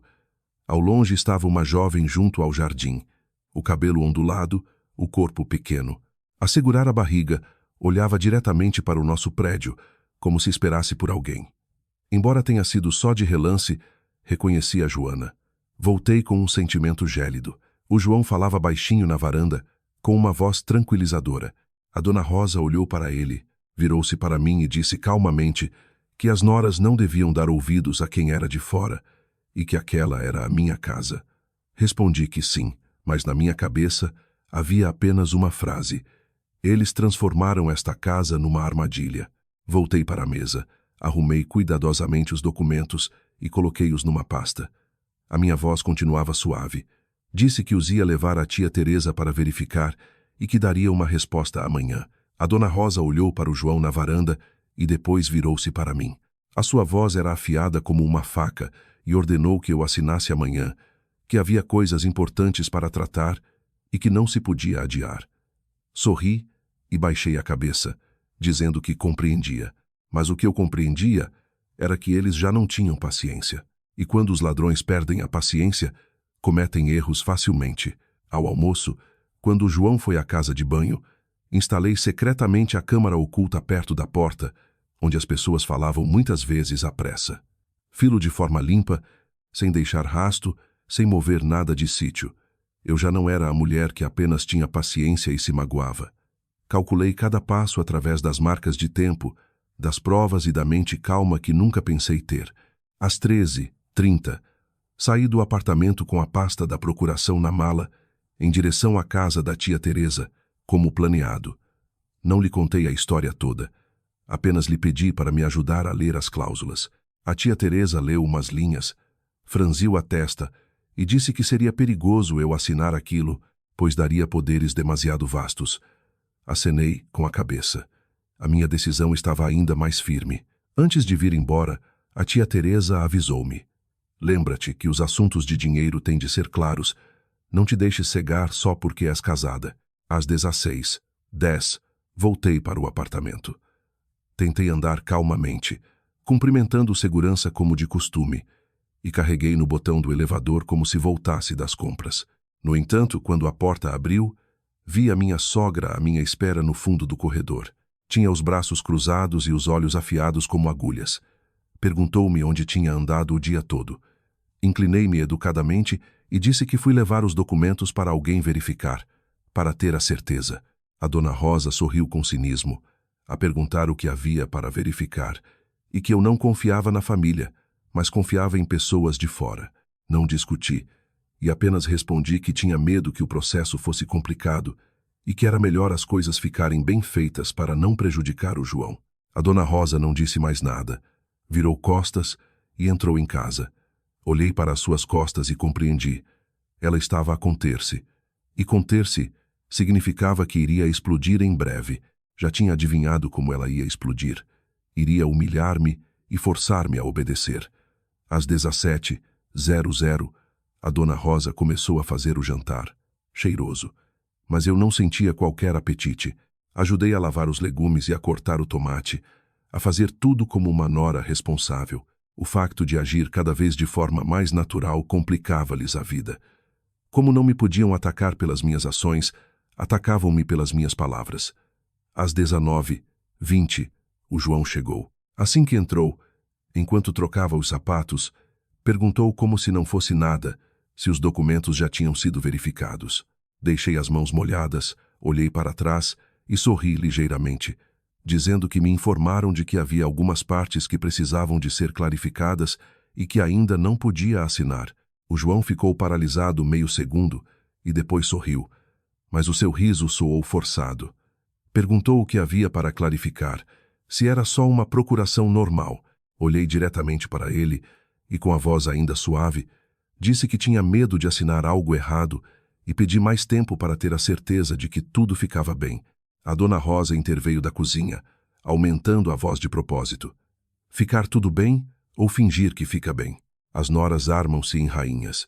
Suspirei fundo e fingi estar resignada, dizendo que a mãe tinha razão, mas que só tinha medo de gerir mal as coisas e que depois dissessem que a nossa família era descuidada. O João olhou para a mãe e, com voz de birra, sugeriu que jantássemos primeiro e falássemos depois. Eu sabia que o depois que ele referia não era para discutir, mas para forçar. Às 19h40, o jantar estava servido. A Dona Rosa sentou-se na cabeceira da mesa, o João à sua direita e eu em frente a ele. O ambiente pesava. A Dona Rosa pôs comida no prato do João e começou a debitar uma filosofia de vida, dizendo que o homem é que é o pilar da família e que se a mulher agarrasse os dinheiros grandes, a paz da família não se aguentaria. Continuei a comer, de olhos cravados no prato, e disse que compreendia. A Dona Rosa continuou, desta vez mais direta, dizendo que se eu compreendia, então que assinasse, que não me armasse em esperta em casa para não fazer figura de parva na rua e que as pessoas se iriam rir de mim. Levantei os olhos e sorri amargamente, dizendo que se tivesse de assinar, assinaria, mas que tinha de perceber o que estava a assinar, pois não queria arruinar a minha reputação. O João meteu-se na conversa, impaciente. Disse que eu exagerava, que ele se preocupava comigo, e eu é que desconfiava dele. Pousei a colher por um momento. Voltei a pegar nela e disse baixinho: se te preocupas comigo, devias tranquilizar-me. Eu não desconfio, só quero que fique tudo claro. A Dona Rosa riu-se e perguntou o que havia para ficar claro, que se marido e mulher andassem sempre a fazer contas, não poderiam viver juntos. Disse que as mulheres de hoje em dia queriam a paz, mas guardavam o dinheiro todo só para elas. A frase pareceu-me um estalo na cara. As orelhas ardiam-me, mas mantive-me sentada e direita. Disse a mim própria: um pouco de paciência traz paz, não para ser oprimida, mas para não cair na armadilha deles. Exatamente às 20h12, o telemóvel do João tocou. Ele olhou para o ecrã, pareceu um pouco surpreendido e silenciou-o rapidamente. Mas um segundo foi suficiente, porque eu tinha instalado a câmara oculta junto à porta desde a hora de almoço. Não precisava de saber quem era. Só precisava de saber que ele tinha ficado surpreendido. A Dona Rosa olhou para o João. Depois virou-se para mim repentinamente, com uma voz desdenhosa, e disse que as noras que andavam sempre a esconder documentos, no dia em que os maridos se fartassem e as deixassem, ficavam apenas sentadas a chorar em cima da papelada. Levantei os olhos e olhei diretamente para ela, sem aumentar a voz, dizendo que se o meu marido me deixasse ficaria muito triste. Claro, mas que os documentos que o meu pai deixou, eu tinha de os guardar. Que não podia afirmar que o dinheiro do marido fosse fruto apenas do seu esforço, mas que também não podia ignorar o que o meu pai me tinha deixado. A Dona Rosa amarrou a cara, o João também. A minha frase tocou exatamente naquilo que eles queriam devorar a todo o custo. Às 20h28, o tom da Dona Rosa começou a mudar. Já não era de desprezo, mas de ameaça. Disse que aquela casa tinha regras, que as noras tinham de obedecer e que se eu não quisesse obedecer, que fosse embora. Que ela não estava disposta a ter uma nora teimosa. Ao ouvir a palavra embora, a minha garganta gelou. Eles tinham revelado o plano. Queriam expulsar-me para poderem facilmente alegar que a esposa tinha abandonado a casa, ficando o João com o direito a tratar de tudo. Não reagi fortemente. Apenas pousei os talheres, limpei a boca e falei como se estivesse a pedir desculpa. Disse que se lembraria das suas palavras e que se fizesse algo de errado, tentaria corrigir, mas que pedia mais tempo para assinar os documentos. O João atirou a colher ligeiramente contra a mesa e perguntou que mais tempo que eu tinha de assinar amanhã e que já o tinha dito. Olhei para o João, a minha voz continuava calma. Disse-lhe que daria a resposta amanhã, mas que não queria assinar à pressa. Nessa altura, vi um brilho de frustração nos olhos do João, como se tivesse acabado de perder alguma coisa. Ele forçou uma risada sem graça e chamou-me teimosa. Não respondi. Levantei-me e limpei a mesa. Escolhi sair dali antes que as palavras se transformassem em violência física. Queriam que eu explodisse de raiva para terem um motivo. Não lhes dei essa hipótese. Às 21h10, fui para o quarto, tranquei a porta devagarinho e sentei-me na beira da cama. Ouvi o barulho da Dona Rosa a arrumar a cozinha e os passos do João a andar de um lado para o outro na sala. Instantes depois, começaram a falar baixinho. O suficiente para o meu gravador captar. Eu não andava a bisbilhotar como uma criança. Sentava-me e escrevia as marcas de tempo no caderno. A hora do jantar, quando fui humilhada. A hora em que o telemóvel tocou. A hora da frase vai-te embora. Olhei para aquelas anotações e senti um grande peso no peito. Naquela altura, percebi perfeitamente que não era só dinheiro que queriam. Queriam que eu perdesse a minha posição, a minha voz e a minha dignidade, para não me poder defender. Eles próprios continuavam a criar problemas. Por isso, a minha única forma de sobreviver era manter a cabeça fria, guardar as provas e reservar o grande final para mim. Às 22h40, ainda estava sentada no quarto. A luz principal apagada. Só o ecrã do telemóvel dava alguma luz. De vez em quando ouviam-se os passos do João e o barulho da Dona Rosa a abrir portas dos armários da cozinha. Parecia banal, mas para mim era o som de pessoas a preparar o guião de uma peça de teatro. Não saí. Também não telefonei a ninguém. Apenas esperei, porque sabia que depois de se zangarem, iam falar muito, e quando falassem muito, iriam revelar tudo. Às 23h15, a voz na sala ouvia-se baixa, mas clara. Abri a aplicação no telemóvel para confirmar que a câmara continuava a gravar. Não pus logo os auscultadores. Esperei alguns minutos para eles entrarem na conversa. Depois pus os auscultadores e respirei devagar. A voz da Dona Rosa ouvia-se trêmula e afiada. Ela é mais teimosa do que eu pensava. Se não te despachares, o dinheiro chega. E ela não assinou. Era uma pena. O João respondeu irritado. Eu sei, mãe, mas ela usa sempre a desculpa do terreno do pai. A mãe ouviu que ela meteu o pai ao barulho. Usa-o como escudo. A Dona Rosa bufou baixinho. Que escudo? O pai era só um velho que a criou sozinho. E já morreu. Não há nada que ela possa levar para a cova. Ao ouvir a palavra morreu, o coração apertou-se-me. As orelhas ardiam.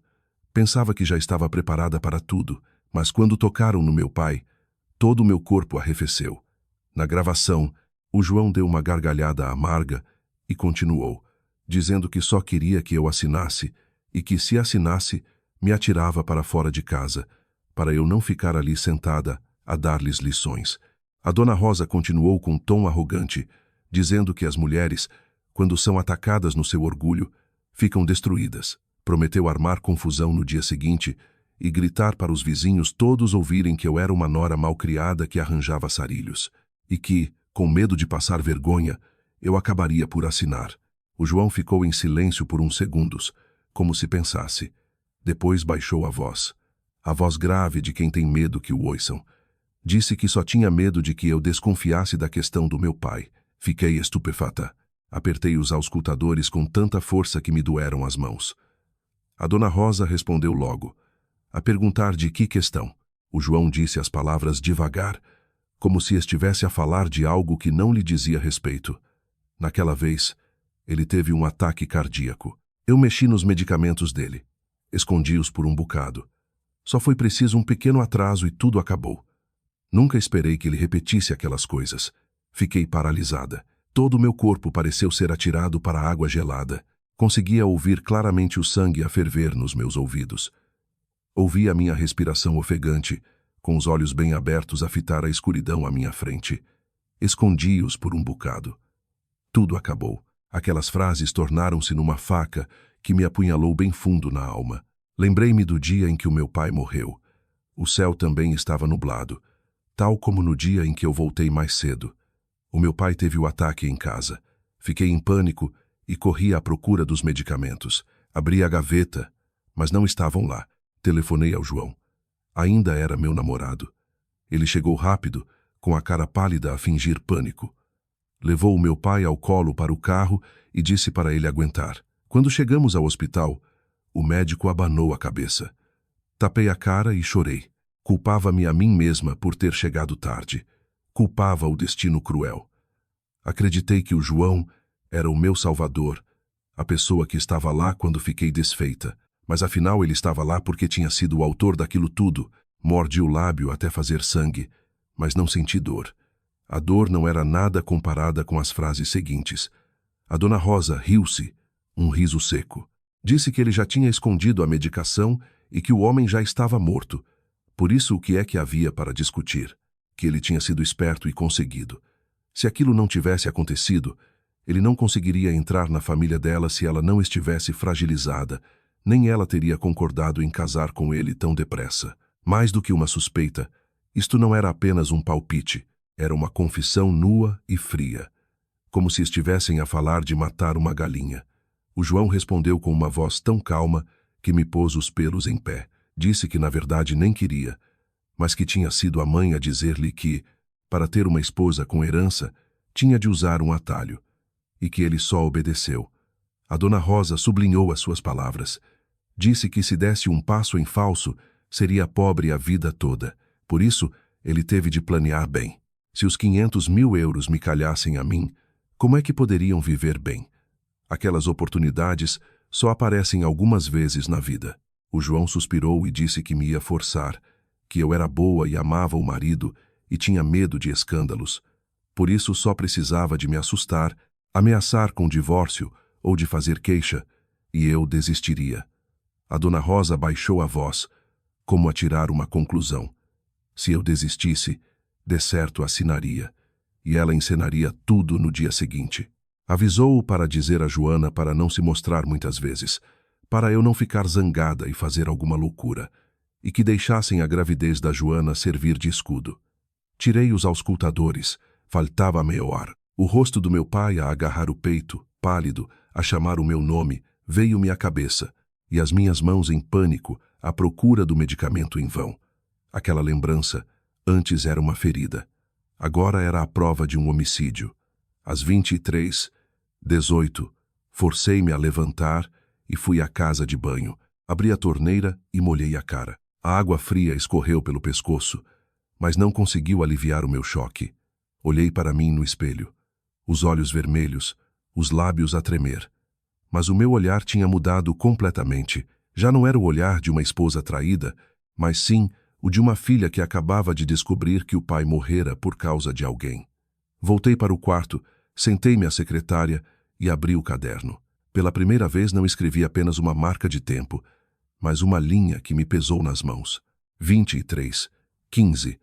João confessa ter escondido a medicação para o coração do pai. Depois de escrever, as minhas mãos ficaram dormentes. Peguei no telemóvel para ligar à minha mãe, mas ela já tinha morrido. Não tinha ninguém com quem falar. Peguei no telemóvel e pousei-o outra vez. Não ia desistir.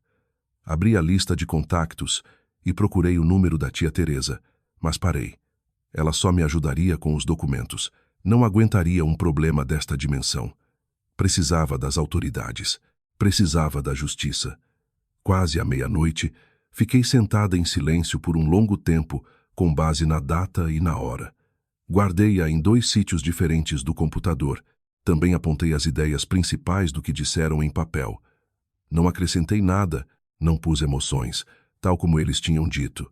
Como contabilista, estava habituada a que as provas deviam ser limpas, claras e sem ambiguidades. Às 23:30, fiquei sentada em silêncio por um longo tempo. Depois pus as mãos sobre o peito, não para rezar a ninguém, mas para falar intimamente com o meu pai. Pedi-lhe perdão por ter confiado nas pessoas erradas e prometi-lhe não deixar que a verdade fosse enterrada. Fechei o caderno. No quarto escuro, ouvia a minha respiração a estabilizar, não porque a dor tivesse passado, mas porque a partir dela descobri a única forma de trazer tudo para a luz. Às 05:15 da manhã, acordei depois de um sono leve, não para descansar, mas devido ao cansaço físico. Os olhos fecharam-se sozinhos. A voz do João e da dona Rosa da noite anterior continuava a ecoar-me na cabeça, como se alguém a tivesse escrito com giz na parede e não se pudesse apagar. Sentei-me e compus a cama. Como sempre, a rotina ajudava-me a ficar calma. Dizem que a confusão exterior traz confusão interior. O que mais temia era que o meu coração ficasse caótico. Às 06:20, saí para a cozinha. A dona Rosa já se tinha levantado. O João estava sentado na sala a olhar para o telemóvel. Cumprimentei-os normalmente, desejando bom dia. A dona Rosa respondeu apenas com um murmúrio. O João acenou e sorriu sem jeito, notando que acordara cedo e dizendo que ontem parecia muito cansada. Acenei com a cabeça e respondi que estava habituada a acordar cedo. Não fiz expressões exageradas. Tinha de os fazer acreditar que eu ainda era a nora que sabia aguentar e a esposa que tinha medo de problemas. Quanto mais achassem que tinham o controlo, mais segura eu estaria. Às 07:10, pedi licença para sair de casa, com a desculpa de comprar comprimidos para as dores de cabeça. Uma desculpa credível, mas que não era totalmente verdade. Não ia só à farmácia. Dirigi-me ao local que já tinha preparado, o banco. Abri o cofre e retirei a pasta que lá tinha guardado. Os documentos da indemnização dos 500 mil euros, a caderneta predial do terreno, as cópias autenticadas e um pequeno ficheiro que imprimira na noite anterior com a lista das marcas de tempo e os pontos importantes das gravações. Não levei tudo. Levei apenas o suficiente, porque tinha de voltar de mãos a abanar para que não desconfiassem. Parei numa loja para imprimir a lista de marcas de tempo, a data em que voltei mais cedo, a hora em que a dona Fátima me deu a pendrive, a hora em que o João me deu a procuração, a hora do jantar em que fui humilhada e a última gravação onde falaram do meu falecido pai. Imprimi numa folha branca com letras grandes e nítidas, sem qualquer acréscimo emocional. Não queria que ninguém me acusasse de inventar nada. Às 08:40 da manhã, telefonei à dona Fátima. Não me atrevi a falar muito tempo, apenas perguntei se ela ainda tinha o vídeo gravado no corredor. Ela suspirou fundo e eu falei de forma rápida e assertiva, dizendo-lhe para não o partilhar na internet e para o guardar, e que quando precisasse eu lhe diria como o entregar com segurança. Ela ficou em silêncio durante alguns segundos e depois respondeu com a voz a tremer, pedindo-me para ter cuidado e para não deixar que eles soubessem que ela se meteu no assunto. Desliguei a chamada com o coração grato e dorido. Pessoas de fora preocupavam-se comigo, enquanto a minha própria família planeou o assassinato do meu pai e roubar-me. Às 09:30 da manhã, cheguei à esquadra da Polícia Judiciária. De acordo com o que tinha estudado, não fiz qualquer escândalo. Expus o meu caso de forma sucinta e clara. Apresentei queixa sobre a suspeita de que o meu marido e a sogra planeavam apoderar-se da minha indemnização de 500 mil euros, pela destruição de provas através da adulteração das câmaras, pelo caso extraconjugal e, o mais grave, pelas provas gravadas que os ligavam à morte do meu pai devido a um ataque cardíaco provocado. Homicídio. Quando mencionei o meu pai, a garganta apertou-se, mas aguentei. Entreguei a pendrive, os dados copiados, os backups das gravações e a lista de marcas de tempo. Disse uma frase muito honesta, que não podia fazer nada sozinha e que pedia apenas ajuda legal para clarificar tudo. Um inspetor aceitou a minha denúncia e perguntou cada detalhe. Não prometeu nada de extraordinário. Disse apenas o que eu precisava de ouvir, para manter a calma, que iriam investigar as provas, mas que eu tinha de me manter segura e nunca os confrontar diretamente e sozinha. Concordei com a cabeça. Manter segura parecia banal, mas para mim soou como uma boia de salvação. Já não estava sozinha. O inspetor aconselhou-me sobre como esconder as provas e como evitar ser forçada a assinar. Dei-lhe também mais informações sobre as rotinas do João e da dona Rosa, especialmente uma que já tinha deduzido do que ouvi, a consulta da gravidez da Joana. Disse com clareza que não sabia a data exata, mas que os ouvi falar em consultas regulares e que podiam segui-los secretamente, já que eles costumavam ir juntos. O inspetor anotou e perguntou se eu estaria disposta a estar presente caso fosse necessária uma intervenção no terreno. Respondi sem hesitar que sim, que só queria que tudo ficasse claro. Quando saí da polícia judiciária, as pernas tremiam-me, mas a cabeça estava leve. Não ia ganhar com gritos. Ia ganhar por lhes ter entregado o que eles mais temiam, provas e a cronologia dos factos. Às 10:00 da manhã, voltei para casa como se não se passasse nada. Fui de facto à farmácia comprar comprimidos para as dores de cabeça e um frasco de álcool para que a minha história fosse credível e ninguém desconfiasse. Assim que entrei, a dona Rosa olhou fixamente para mim. Foste só comprar remédios. Demoraste tanto tempo. Mostrei-lhe o saco e disse que tinha muitas dores de cabeça e que tinha passado por outros sítios. O João estava na sala a olhar para o telemóvel e perguntou com ar preocupado se eu ainda estava muito cansada ou se queria que ele me levasse ao médico à tarde. Abanei a cabeça e disse que não, que tomar os remédios bastaria e que depois melhoraria. No fundo, eu sabia que ele não queria saber. Ele só queria controlar os meus movimentos. Mas eu já tinha saído, já tinha entregue o caso à polícia e já tinha fechado uma porta a eles. Naquela noite, como eu previra, voltaram a falar em assinar os documentos. Às 19h00, o João sentou-se ao meu lado e falou baixinho: "Assina isto amanhã, por favor. Já organizei tudo." Fingi suspirar e agi como uma esposa vulnerável, dizendo que sim e que daria uma resposta no dia seguinte. A dona Rosa interveio logo, mandando-me assinar no dia seguinte sem falta. Respondi apenas sim e fiquei calada.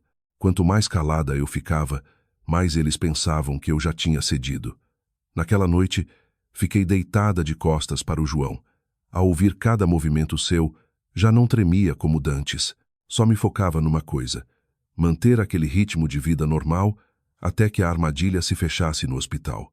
Já tinha concordado com o plano de emboscada da polícia para o dia em que fossem à consulta da gravidez. O sítio onde eles pensavam estar mais seguros, o sítio público onde achavam que eu não faria escândalos, costumavam usar a vergonha e o meu orgulho para me controlar. Desta vez, seria eu a usar a lei para me soltar. No escuro, fechei as mãos no peito, não para rezar, mas para prometer ao meu pai que não teria mais medo e iria até ao fim. Às 07h00 da manhã, levantei-me cedo, mas não fiz nada de estranho. Fervi água, arrumei a casa e tomei o pequeno almoço como sempre. Quanto mais normal eu agia, mais eles acreditavam que eu tinha desistido. A dona Rosa sentou-se à mesa. A voz dela era calma, mas soava a ordem. "Portanto, assinas hoje." Baixei a cabeça e suspirei de propósito, dizendo que sim, mas que ia descansar primeiro, porque tinha a cabeça muito confusa.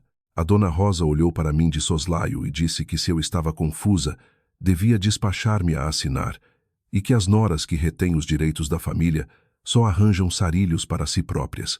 Respondi sim, e calei-me. Não queria discutir mais. Só precisava de tempo. Às 10h00 da manhã, o João saiu do quarto com uma camisa polo e o cabelo bem penteado. Olhou para mim a sorrir, feito um marido carinhoso. Disse para eu descansar em casa e que ele e a mãe iam sair um bocado. Levantei a cabeça e perguntei devagar para onde iam. O João não respondeu diretamente. Pareceu hesitar e disse que ia ter com os conhecidos tratar de uns papéis. Concordei com a cabeça, fingindo não ligar, mas captei um detalhe. Antes de sair pela porta, o João sussurrou à mãe para mandar a Joana sair mais cedo, para não ficar muito tempo à espera no meio de tanta gente. A Joana, como eu previra. Às 10h15 da manhã saíram de casa. Não fui atrás deles logo a seguir. Esperei exatamente 5 minutos, tempo suficiente para o elevador descer e eles desaparecerem do alcance da câmara do nosso andar. Peguei na pequena mala que já tinha preparado, só com documentos pessoais importantes, o telemóvel e coisas que não dessem nas vistas. Desci pelas escadas de emergência e saí pelas traseiras para apanhar um táxi. Às 11h00 da manhã cheguei perto do Hospital da Luz, no ponto de encontro combinado com a polícia. Não fiquei à porta principal para dar nas vistas. Fiquei no lado oposto, perto das árvores e do quiosque, para os poder ver sem ser notada. O coração batia-me forte, mas não por pânico. Era a palpitação de quem estava prestes a enfrentar a situação para a qual se tinha preparado. Às 11h20 da manhã chegou o João. Ao lado dele vinha a dona Rosa, com uma pasta na mão, e atrás vinha a Joana. Trazia uma blusa colorida de pré-mamã, sabrinas rasas e o cabelo com caracóis. Caminhava devagar. Com uma mão nas costas e a outra na barriga, parecia temer ser empurrada.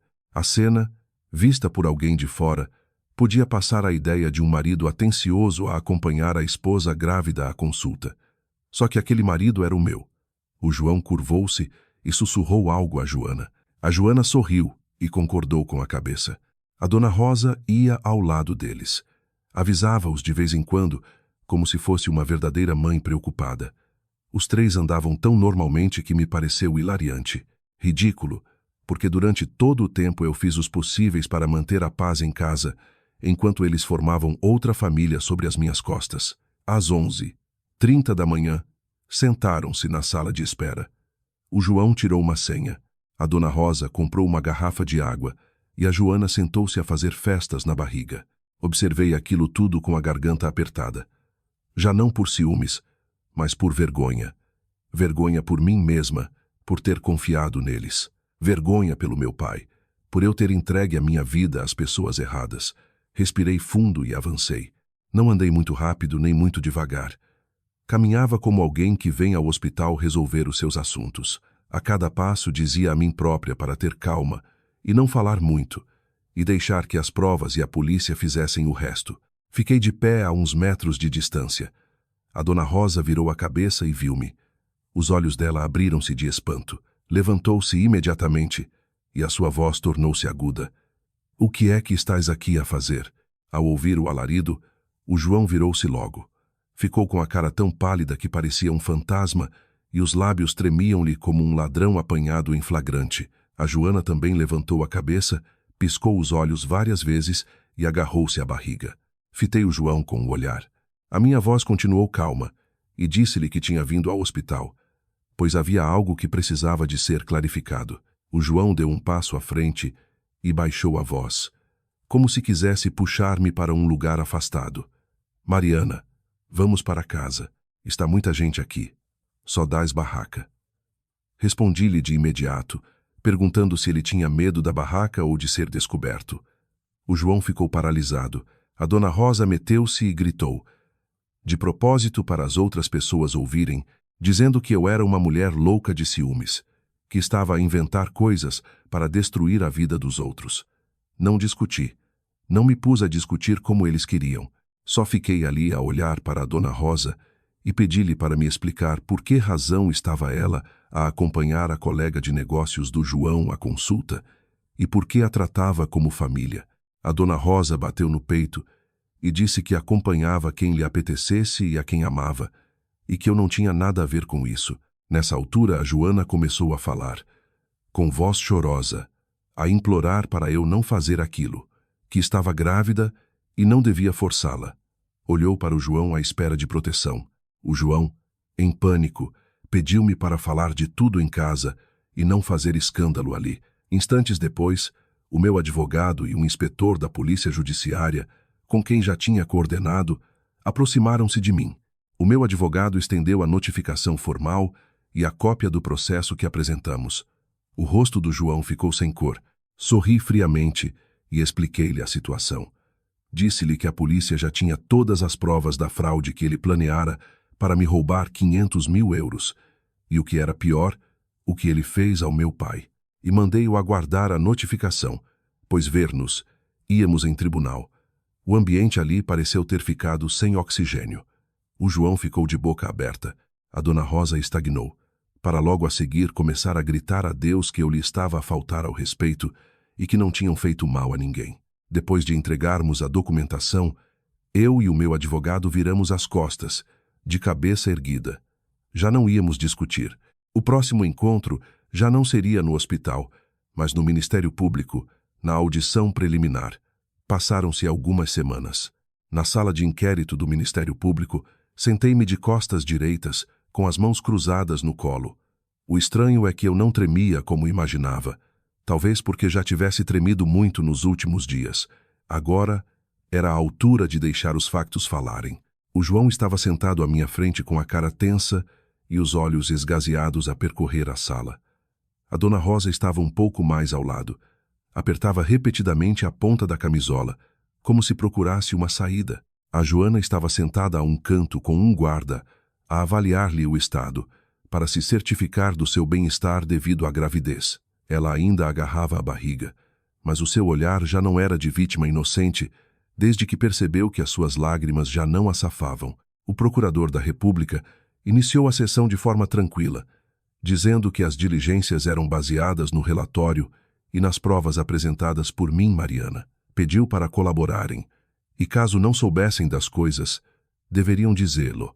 Tirei os relatórios e a lista das marcas de tempo. Sem rodeios, só a data, a hora e os eventos. O João começou por sorrir cinicamente e disse que eu inventava tudo, que eram só pequenas discussões de casal e eu exagerava. Olhei para o João e, sem levantar a voz, disse que, se fossem só discussões normais, ele não teria criado uma subconta para aceder às câmaras de vigilância, nem teria tentado obrigar-me a assinar a procuração para ficar com o dinheiro da minha indemnização.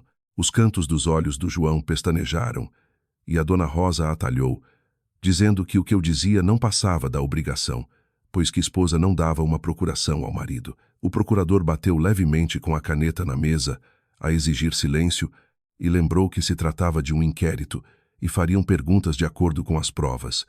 Depois de inquirir o João, deixaram-me esclarecer a cronologia. Resumi o relato por ordem cronológica. Quando cheguei à indemnização de expropriação dos 500 mil euros da autoestrada, disse apenas que aquele terreno era o legado do meu falecido pai, que eu guardava aquilo para o lembrar e para o meu futuro, e não para que o roubassem através de um casamento de fachada. O procurador perguntou se o João me apresentou alguma procuração. O João tentou fugir, mas ao ver a expressão de todos, confessou que sim, mas que era só uma procuração normal e por ser mais fácil. Peguei no monte de papéis, apontei para a cláusula dos poderes e rematei, que por ser mais fácil queria que os plenos poderes, direito a receber fundos e gerir assuntos cruciais caíssem para ele. A Dona Rosa roeu os lábios. Ao ouvir de novo o discurso sobre sermos marido e mulher, virei-me para ela. Com voz firme, recordei que ela dizia que éramos casados, mas também disse que as noras eram forasteiras e o dinheiro pertencia à família. Exatamente às 06:45 que eu tinha gravação. A sala emudeceu e os olhos dela sobressaltaram-se. Questionou, boquiaberta, se atrevia a colocar gravações na casa deles. Retorqui corajosamente. Era também a minha casa, e que eu gravei porque fui ameaçada, instigada a assinar o que fosse e vilipendiada, que se eu não gravasse, com que armas me ia eu defender? O procurador quis reproduzir as gravações. O registro soou nítido e todas as palavras da Dona Rosa e do João encheram a divisão. A mulher ficou imóvel. O João olhou para o chão, de mãos cerradas. Quando o tema foram os apagões das câmaras de segurança, o procurador mostrou o histórico com os minutos coincidentes. Ao exigir explicações para as subcontas, o João tentou atirar as culpas para o fraco sinal de Wi-Fi. Eu sequer precisei de refutar. Expus o caderno. O sinal falhava quando trazias a Joana e perdia a rede quando tu e a tua mãe planeavam o quer que seja. O João explodiu a gritar que eu espiava as vidas deles. Olhei nos olhos e disse-lhe que foi ele o primeiro a interceptar as minhas papeladas e que só verifiquei as câmaras quando me deparei com os complôs deles contra mim. A interrogação do procurador virou-se para a Joana, a perguntar a natureza do relacionamento que o João mantinha. O João balbuciou tratar-se de negócios, e a Joana, entre as lágrimas, dizia ter apenas cometido um lapso. Um calafrio correu-me à espinha. O perdão pelo lapso não devia traduzir-se em irem juntos à clínica sob as bênçãos maternais da Dona Rosa, e eu proferi algo para enterrar de vez a farsa. Se ela fosse uma colega, por que razão ela tinha tratamento digno de membro do lar da minha sogra? A Dona Rosa soluçou efusiva para se proteger, afirmando compadecer-se dela pela gravidez e tê-la apoiado. Eu condenei esse tipo de pena que se junta para coagir as noras, pelo que tal pena era intragável. Depois adveio o tema do meu pai, o momento com maior amargura. Toda a sala ficou sepulcral e até os ruídos do papel e da minha respiração sobressaíram. O procurador confrontou-o sobre a minha denúncia sobre ele mexer nos remédios cardíacos e questionou se ele confirmava aquilo. Acentuei a cabeça, a voz falhou um pouco. Confirmei. O meu pai teve o seu problema. Tinha me criado sozinho e o desfecho daquele dia resultou da ausência das pílulas e foi dissimulado enquanto tragédia. O João semi-levantou-se da cadeira, refutou, o procurador apertou, indagando se recordava os motivos para não aparecerem do além as gravações da medicação ausente. A Dona Rosa respirava forte num piscar atordoado, e apercebi-me de que alguém que exigia obediência sem exceções era um cobarde perante uma denúncia penal sem hipóteses de escape. Falei de forma suave e serena. Disse que não lhes rogava um veredito por amor a mim. O meu pai vivia dignamente. Se lhe tocou fenecer pela vontade superior, eu aceitaria. Todavia, a ganância deles matou-o, sem me dar opções de tréguas pacíficas, e não haveria hipótese de me resguardar no Calvário. O procurador aceitou mais evidências do boletim clínico original e pediu testemunhas dos últimos socorros. Assenti, mentalizada das infinitas jornadas exigíveis da minha coragem até finalizar tudo. Os procedimentos prosseguiram nos moldes processuais. A sobranceria do João colapsou no desespero de pânico que afligia a Dona Rosa, enquanto dentro de mim reinava ainda uma dormência vazia, mas onde o meu ânimo fortalecia a verdade oculta por uma justiça serena. Abandonamos o edifício, mas os culpados seriam levados aos juízos num piscar de olhos face às revelações. Sai do Ministério Público às 13h00. Desgastada e exausta, os raios de luz na avenida contrastavam no bulício lá fora com a sensação avassaladora de me restabelecer perante um ciclone já dissipado. Dirigi-me, aliás, ao banco para comprovar a segurança intacta das papeladas das escrituras guardadas do espólio, numa última garantia a solo que dissipava receios ou riscos. Depois vieram as conversas judiciais pelas indicações do advogado, que sublinharam medidas basilares. Evitar andanças, guardar o patrimônio real longe dos curiosos, resguardar assinaturas nos delírios noturnos, bem como apelar à proteção face a abordagens dos predadores. Tudo absorvido com obediência, face ao final promissor do escândalo, a destapar os atos vilipendiados dos réus, encurralados pela ambição falhada. Quando conversei numa comunicação breve pelas 15h20 com a Dona Fátima, partilhei o sucesso de todas as acautelações da nossa conspiração solidária e, grata, agradeci-lhe de coração por não fechar o bico nas horas certas. Emotiva, soluçava nos tremores por todo o tormento passado. Retribuí com orações pacíficas para guardar de todos nós qualquer malícia destilada pelas manobras criminosas que arruinariam o futuro a breve prazo na minha esfera familiar desbaratada. Regressada às 18h10, contemplei o aspecto lastimoso com o João, sem esperanças a encostar-se na vidraça da sala, e a Dona Rosa com olhos inundados da dor amargurada dos traídos da sorte infame por sua própria vaidade. Envoltos todos neles mesmos, deixei-os a lamber as feridas da ruína perante mim, enquanto organizava sem apupos as bagagens rumo à nova e isolada estadia de repouso temporário. No momento das interjeições rudes mas impotentes dela contra mim, a tentar manter o pudor escondido e que não revelasse misérias vizinhas. Refutei destemida sobre o falecido em glória, com os sacrifícios paternais não perecerem às escuras nos labirintos dissimulados de criminosos, partindo ilesa e serena, até abrigar em definitivo junto à tia Teresa, perante reconfortante compaixão maternal, que as colheradas do caldo suculento reconfortariam e sarariam a jornada das infâmias findadas. Nessa mesma noite, desencadeei com as formalidades de advogados a moção de divórcio sem volta e requerimentos da preservação separativa patrimonial, acoplada a penalizações pelas violências do flagelo, imposto sobre chantagem e intimidação na convivência tóxica conjugal, para as averiguações homicidas ao pai sem clemência nem tolerância de desculpas, cientes por fim de que as culpas avassalariam anos atrás das grades, nas contas limpas à nação lusa, e as morais irretocáveis, para se desvanecer os monstros na sua cela da ambição, gananciosa do ego, e mentiras que eu varrera da pauta, contabilística e exauria fora. O meu sono, longe deles, foi abençoado e límpido por saber decifrada toda a obscuridade na claridade, vindoura sem meias verdades na lei nacional, incontornável perante fatos. As datas decorriam, recolhendo-nos médicos, enfermeiras que cuidavam do idoso nos velhos processos ao meu encontro, avisei a verdade plena na audição, que não deixaria mentiras prevalecerem por artifícios, que as sentenças judiciais iriam colapsar num tempo futuro. A Dona Rosa pediu condescendência da compaixão da família da tia Teresa, que ripostou sobre assumir em papel honrado caso quisessem falar, e pedia as responsabilidades pela justiça merecida, sem as falsidades das velharias dissimuladas nas condutas cruéis, até perdoar a minha aflição e não os isentar nas instâncias do crime vil e atroz contra a nossa gente, no momento exato para defender a honra imperecível da semente de decência do progenitor, sem recuar no testemunho do caso verídico. Meses seguidos nos tribunais levaram ao dia final no tribunal judicial.